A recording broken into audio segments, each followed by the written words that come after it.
This is BankCents, the podcast that makes sense of all things banking. If there's something you don't understand about banking or finances, you're not alone. Our industry experts are bringing you informative and enjoyable conversations that break down bank jargon and dive into hot-button financial topics. And now, BOS, a community bank located across Illinois and Missouri, presents BankCents. Here's your host, Gregory Morantz. Hello, and welcome back to BankCents, the podcast that makes sense of all things banking. I'm your host, Greg Morantz, Executive Vice President here at the Bank of Springfield. And on today's episode, we're going to talk about common scams and some tips to better protect yourself against those scams.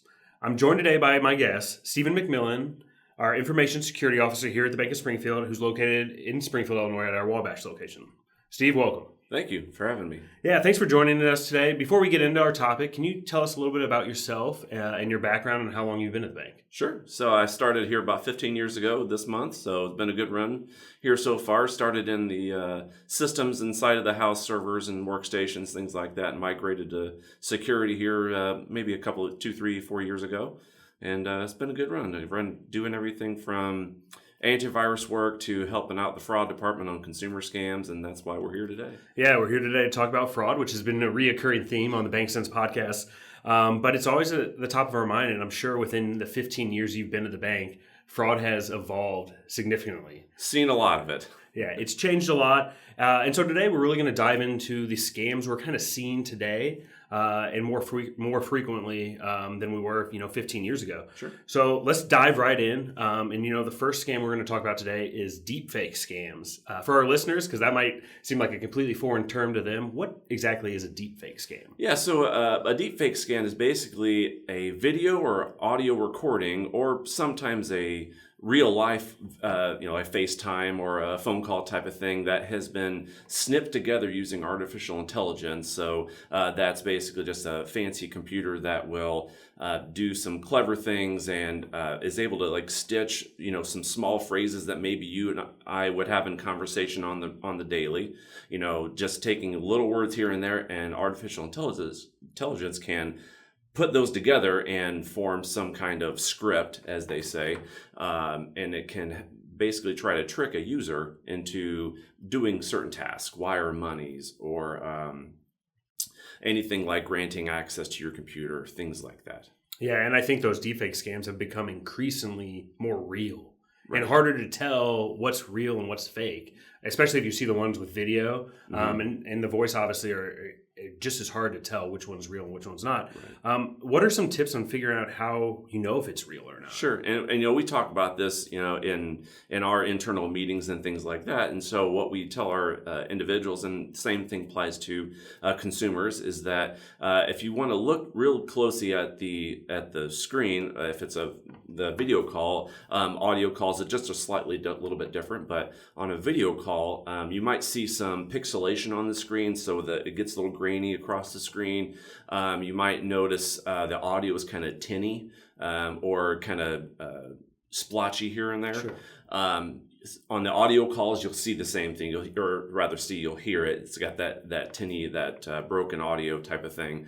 Back in the day, it used to be when you had a regular phone call on a landline type of phone, you might hear that incoherent blotchiness and that type of thing. So one of the things that we tell our users is that if it's a video call, if you can convince the person, if it's a live thing, if you can convince them to turn their face, might see some striations come across the screen, a little blotchiness in the face there, because artificial intelligence cannot very realistically correct that facial movement type of thing. Same thing if they talk with their hands on the screen, like I'm doing now. Yeah. That you might see some pixelation coming from that hand movement or that body movement type of thing. So realistically, that's what you want to do.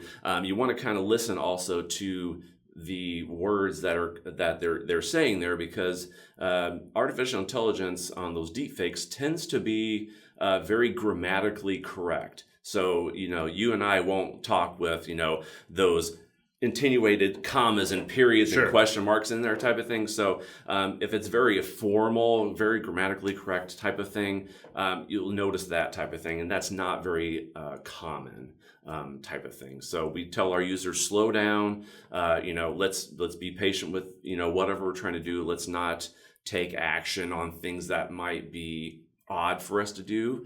Again, if somebody's trying to get you to wire money or pay a fee to bail somebody out of jail or, things like that. I've heard several scams where it's, a quote unquote a family member that has said, hey, I'm in jail. Don't tell my dad, or mom or type of thing. Can you just bail me out and we'll take care of it later. So, yeah. And I think that's the big thing. And you've heard it in a lot of our fraud podcasts.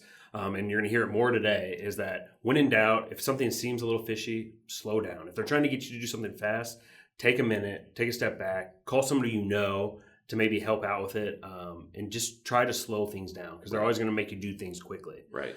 So deepfake scams obviously can be really scary, and we're not trying to scare our listeners, of course. Of course not. We're trying to educate them to be as well versed as they can to prepare them in case something like this happens. Right.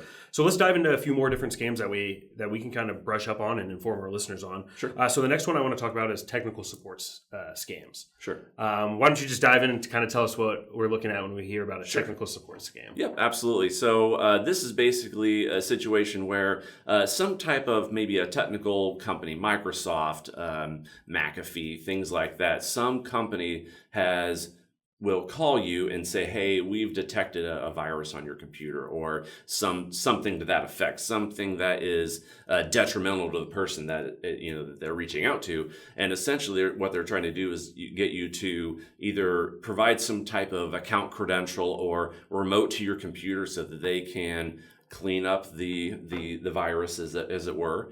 And it's really a bad situation. In fact, I was at one of our branches a while back, and actually had a customer come in and said, hey, they had a guy claiming to be Microsoft called him, and they let him in. And actually it turned out to be a real bad thing for that customer. So ended up with some finance stolen type of things. So we definitely don't want that to happen, because Microsoft and those kind of companies, they won't call you to do that type of thing. They're relying on you to call them if in fact you did have a virus. So they are not proactive in that respect. Yeah, and as you mentioned, we've had customers come into our branches and talk with a personal banker, whoever it may be, and all our employees are trained to kind of understand these situations. But I think that's one thing to be aware of too, is if you're not comfortable with something like a scam like this, call a friend or family member that might be aware, or come to the bank. We're more than happy to help you with those situations.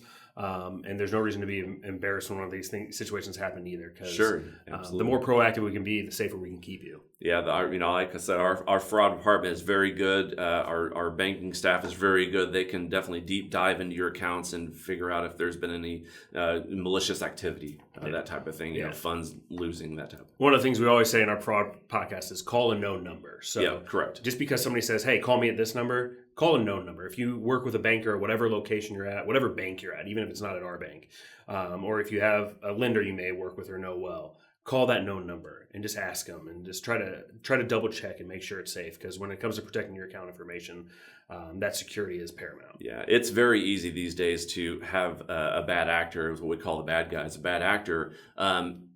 Make it look like it's their real, a family member's phone number, or the text message, make it look like it's coming from their email if it's like a phished email type of thing. So that's why, it's like, hey, just again, slow down, say, hang on, I got to answer the door or something, and then call them back.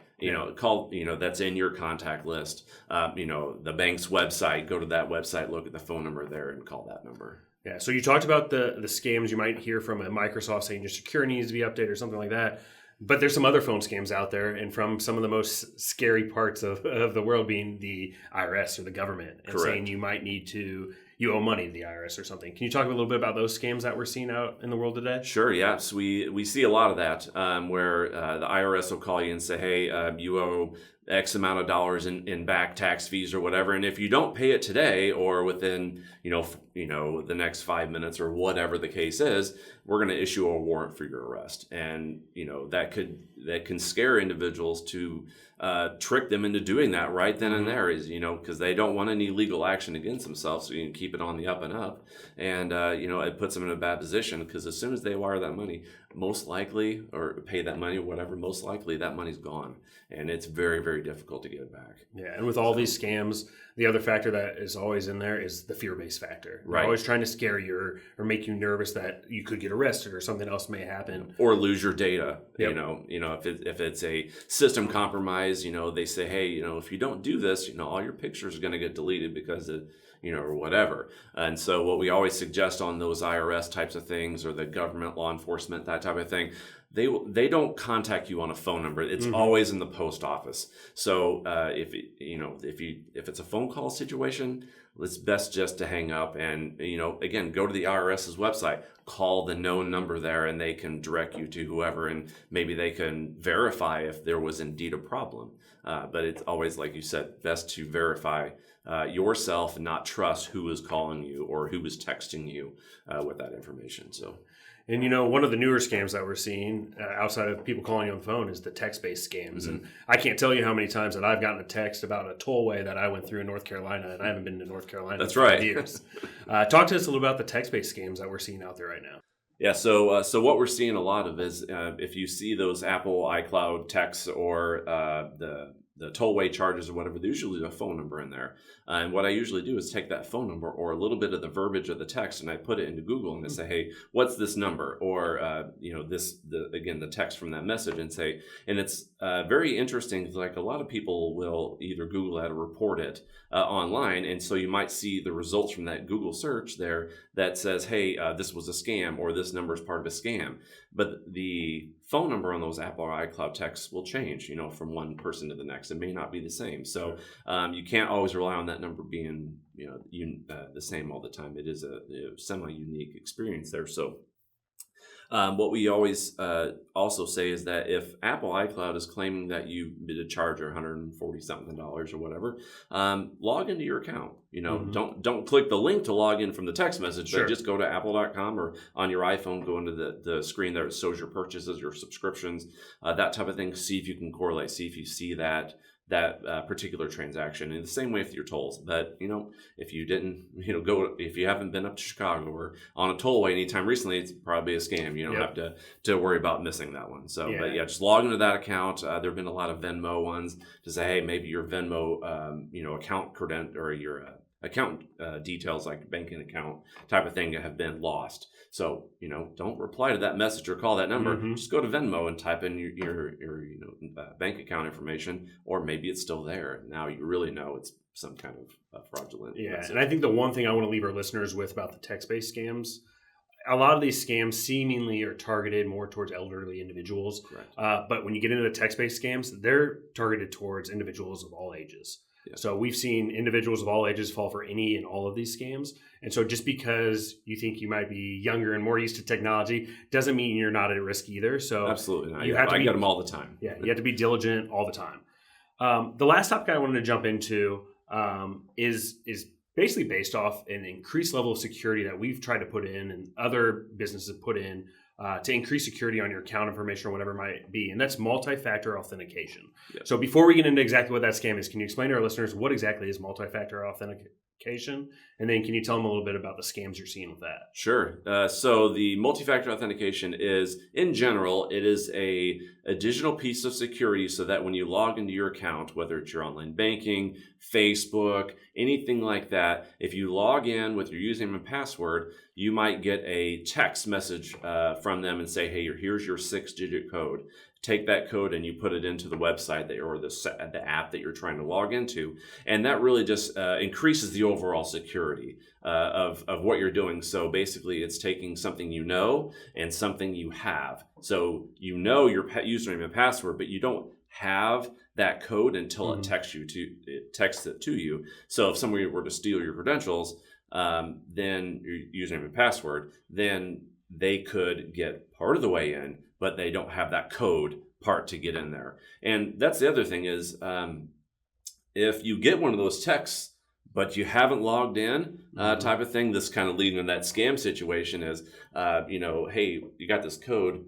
I didn't log in, so something's amiss here. So maybe that's a good opportunity to maybe get into your account, maybe change your password, because I think at that point somebody has it.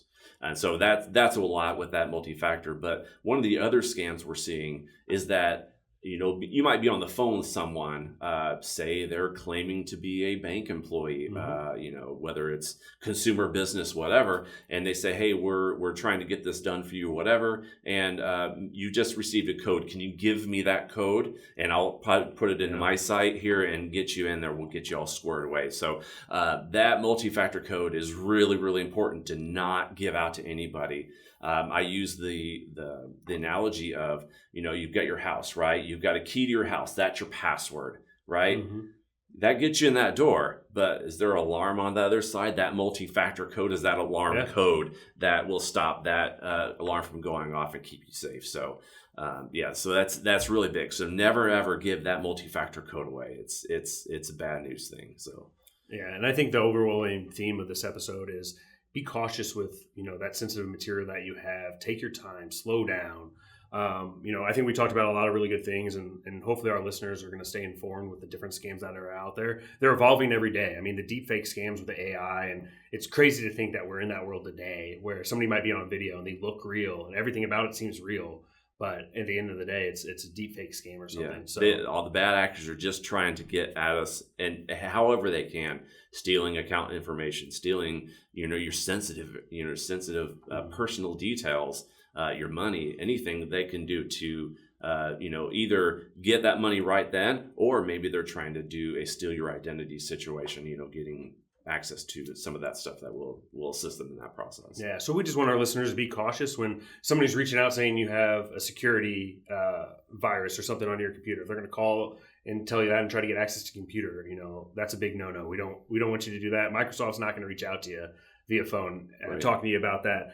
The IRS and the government, they're not going to call you or text you and say, hey, if you don't pay these fines right away, you're going to jail. They're going to send you a form letter and reach out to you.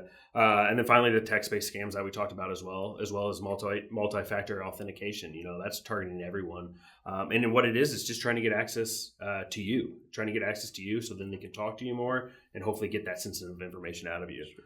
So I really appreciate you coming on today. Is there any other tips that we didn't cover or any other points you want to leave our listeners with before we sign off? Sure. So just a couple of things, I just say, don't take those communications, those engagements that you're getting, phone calls, FaceTimes, text messages, things like, don't take them at face value. I mean, we don't want you to be paranoid, but we want you to be prepared to notice what those things are doing and what they're trying to do, and if you and I are on, like I said, a FaceTime call, and I'm looking at you, you look pixel and say, hey, Greg, hang on, I gotta, take a phone call, I'm gonna call you back, type of thing. So I'm gonna slow things down again, that type of thing. And regarding the multi-factor authentication, I highly recommend anybody use multi-factor authentication on any of your sites. Again, the Facebook, online banking, anything like that, anything that will allow you to utilize multi-factor authentication. And it's a little hindrance, a little inconvenient, but overall, at the end of the day, you want to keep yourself secure. So anything you can do to increase that security for yourself is not worthless. Yeah. The important thing I just want to expand on from that is that we aren't trying to, there's a lot of fear in this. Aren't trying to scare our listeners. We don't want them to feel paranoid, but we want them to be aware and as well educated as possible. And I think we're lucky here at the bank that we have a culture of sharing that and working with our customers and working for their success.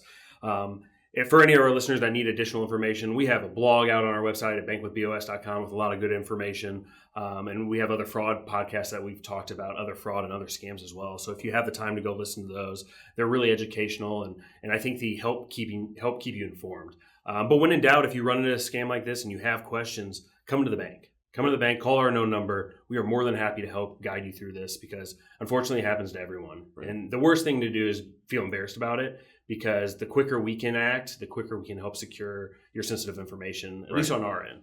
Absolutely. So, Steve, thanks again for coming on. Thanks for having me. Yeah, we really appreciate all the information that you provided to our listeners today. As always, thanks for listening to BankCents, the podcast that makes sense of all things banking. Until next time. Is there something about banking that doesn't make sense to you? Submit your questions to us on Instagram Messenger or by email, bankcents@bankwithbos.com. Or if you're watching this on YouTube, comment below. We're happy to give you our 2 cents on a wide range of topics. Thank you for listening on Spotify, YouTube, or wherever you get your podcasts. And please leave us a 5-star rating and review so we can continue to bring you more educational content. Thank you for listening, and we hope you join us on the next episode of BankCents.